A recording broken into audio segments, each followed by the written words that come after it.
జై శ్రీరామ్. రామ్ రామ్. శ్రీరామ రామ రామేతి రమే రామే మనోరమే సహస్రనామ తత్తుల్యం రామనామ వరాననే. ఈ ప్రపంచమంతా ఎదురు చూస్తున్నటువంటి ఆ పుణ్య సమయం ఆసన్నమైంది. ఎన్నో శతాబ్దాల యొక్క కోరిక అయోధ్య రామమందిర ప్రతిష్ట 2024 జనవరి 22వ తారీఖున ఆ యొక్క కార్యక్రమానికి ప్రపంచమంతా ఎదురు చూస్తుందండి. ఏం కావాలి మనకు? తక్కువేమి మనకు రాముడు ఒక్కడుండు వరకు. ఆ రాముడు ఒక్కడుంటే చాలట. ఆయన రాజా రామచంద్రస్వామి వారు, ఆజానుబాహుడు, అరవింద దళాయితాక్షుడు. ఆ రాముని యొక్క ప్రతిష్ట అవుతుందంటే ప్రతి ఇంట పండగ అండి. రేపు భారతదేశం గర్వించదగ్గ ఒక అద్భుతమైనటువంటి ఘట్టం ఆసన్నమైంది జనవరి 22వ తారీఖున. ఎంత అద్భుతం! అందరూ కూడా దేవుళ్ళలో అందరూ మనం దేవుణ్ణి పూజిస్తున్నాం, కానీ రాజుగా ఉండి రాజా రామచంద్ర స్వామి ఆయన ఎలా చెప్తారు? రామచంద్రుడితడు రఘువీరుడు. రామచంద్రుడు ఆయన రాజా రామచంద్ర స్వామి వారి యొక్క దీనికి ముస్తాబయ్యింది. అయోధ్య అంతా కూడా ముస్తాబయ్యిందండి. చక్కగా పూలతో, దీపపు కాంతులతో, అలంకారాలతో. అక్కడ అయోధ్యలో అయితే దేశ విదేశాల్లోనూ మన భారతదేశం ప్రతి గడపలోనూ ప్రతి ఇంటిలోనూ ఆ యొక్క జై శ్రీరాముని యొక్క ఎవరి నోట విన్నా ప్రతి ఇద్దరు కలిసినా రామచంద్రమూర్తి యొక్క ప్రతిష్ట గురించి మాట్లాడుతున్నాం. ఎంత గర్వించకదగ్గ. చూస్తుండగానే మనం చెప్తుండగానే గూస్ బంప్స్ వస్తున్నాయి. అంటే ఆ రాముడు ఆయన యొక్క మందారం ఎంత అద్భుతమైంది. ఆయన వచ్చేస్తున్నారు. మనం అందరం కూడా కళ్యాణోత్సవం రోజు చూసే రాముని మాత్రమే మనం ఎప్పుడు చూస్తున్నాం. ఇప్పుడు నిత్య పూజలు అందుకునే ఆ స్వామివారు భద్రాద్రి రాముడు ఇప్పుడు అయోధ్య రాముడుగా రేపు మన యొక్క జనవరి 22వ తారీఖు నుంచి కొలువు తీరబోతున్నారు. ఎంత అద్భుతం! ప్రపంచం తిరిగి చూస్తుంది. రాజు వచ్చేసారంటే ఇంకా ఆగుతుందా మన యొక్క భారతదేశం యొక్క వెలుగు? ప్రపంచ చిత్రపటంలో మన యొక్క భారతదేశం ప్రధాన పాత్ర. రాజమగుటంగా, సింహాసనంగా. చూసారా ఇక్కడ చూడండి, రాజా రామచంద్రస్వామి వారు సీతారామ లక్ష్మణ భరత శత్రుఘ్న ఆంజనేయ స్వామితో పాటు ఎలా కొలువైనారు, అలా మనకు ఆ స్వామివారి చక్రవర్తి, ఆ సూర్య వంశోత్తముడు వచ్చేశాడు. సరే, ఏమేమి జరగబోతున్నాయి, ఏమేమి విశేషాలు జరగబోతున్నాయి అంటే దశాబ్దాల యొక్క వివాదాలన్నింటినీ తొలగించుకొని దానికి ఒక ఫుల్ స్టాప్. అలా అయోధ్య రాముని యొక్క విగ్రహం ప్రాణప్రతిష్ఠ జరుగుతుంది.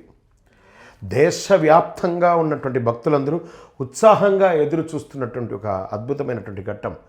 ఎక్కడెక్కడి నుంచో తండోపతండాలుగా వస్తున్నారండి. ఒక 14-15 వేల మంది ప్రముఖులకి భారతదేశంలో ఆహ్వానం కూడా వెళ్ళిపోయింది. ఒక 50,000 మందికి దర్శనం అయ్యేటట్టుగా రేపటి రోజు చేశారు. బంగారు చీర అందించారు. స్వామివారి కింద మన తెలుగు రాష్ట్రాల్లో ఉన్నటువంటి గొప్పతనాన్ని నేను మాట్లాడడానికి ఈరోజు ముందుకు వచ్చానండి. స్వామివారికి ఆ చీర మన తెలుగు రాష్ట్రాల నుంచి వచ్చింది. స్వామివారు ప్రాణప్రతిష్ఠ చేయబోయే ఆ కింద యంత్రం మన తెలుగు రాష్ట్రాల నుంచి వెళ్ళింది. స్వామివారి యొక్క ప్రధాన ద్వారం, సింహద్వారం మన తెలుగు రాష్ట్రాల నుంచే వెళ్ళింది. ఇలా స్వామివారి బంగారు పాదుకలు మన తెలుగు రాష్ట్రాల నుంచే వెళ్ళింది. స్వామివారి కింద గ్రనైట్ మన తెలుగు రాష్ట్రాల నుంచి. ఇవన్నీ గర్వంగా లేదా? ఎంత అద్భుతం! నేను తెలుగు మాట్లాడుతున్నాను.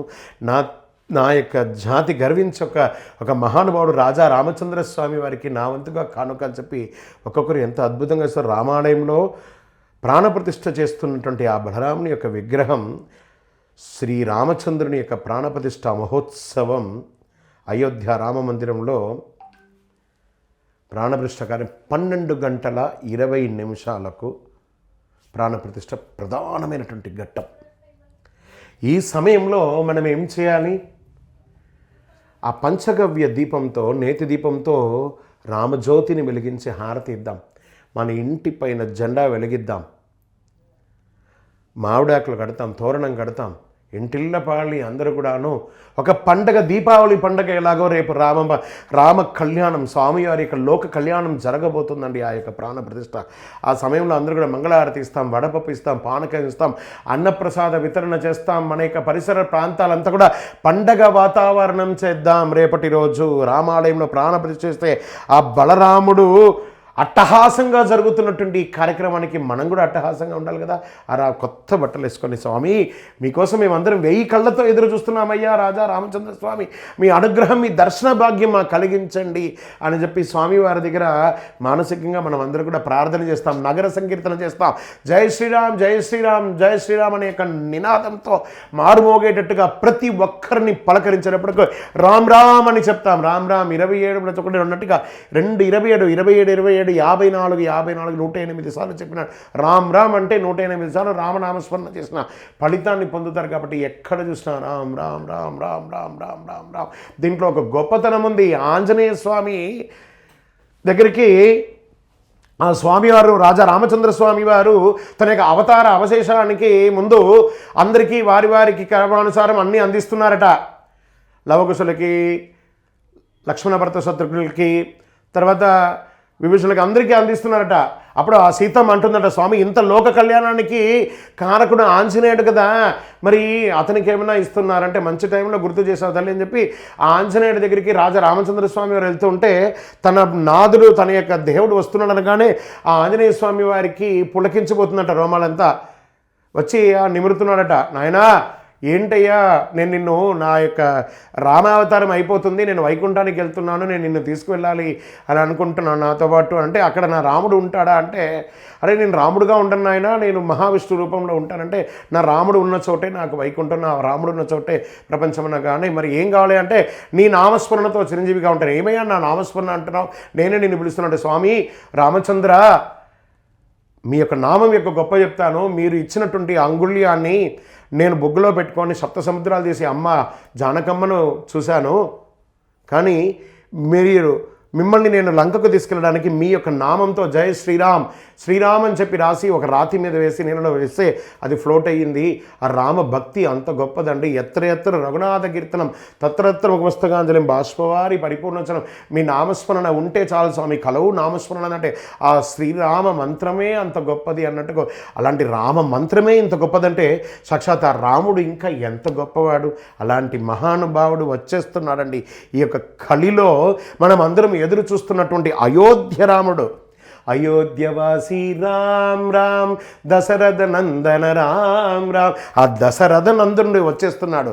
అలా వస్తూ ఉండగా ఇలా వైకుంఠం, ఆ స్వామివారు ఆ భూలోకంలో అడుగు పెడుతున్నటువంటి శుభ సందర్భం రేపు 12:20 ప్రపంచం అంతా పులకించిపోతుంది. దారిద్ర్యనాశకుడు ఎవరైనా ఉన్నాడంటే ఆ రాముడు, ఆ రాజా రామచంద్ర స్వామి వారు అలా వచ్చేస్తున్నారు. ఆ ప్రపంచ దేశంలో ఉన్న జనాలు వస్తున్నారంటే 3,000,000 దేవతలు మన భారతదేశంలో జరగబోయే ఆ 12:20 జనవరి 22వ తారీఖున 3,000,000 దేవతలు ఇక్కడికి వచ్చేస్తున్నారంటే మన కోరికలు నెరవేరినట్టు కాదా?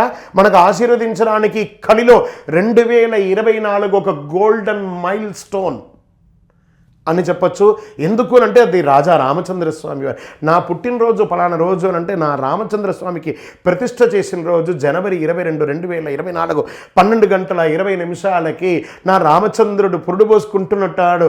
ప్రపంచానికి ఎప్పుడో చేసుకున్నాడు. అక్కడ వచ్చేసి ఆ ప్రాణ ప్రతిష్ఠ చేసుకొని ఉన్నటువంటి స్వామి ఎక్కడ చూసినా రామమందిరంతో ఆ యొక్క ఆనందంతో ఉంటున్నాం.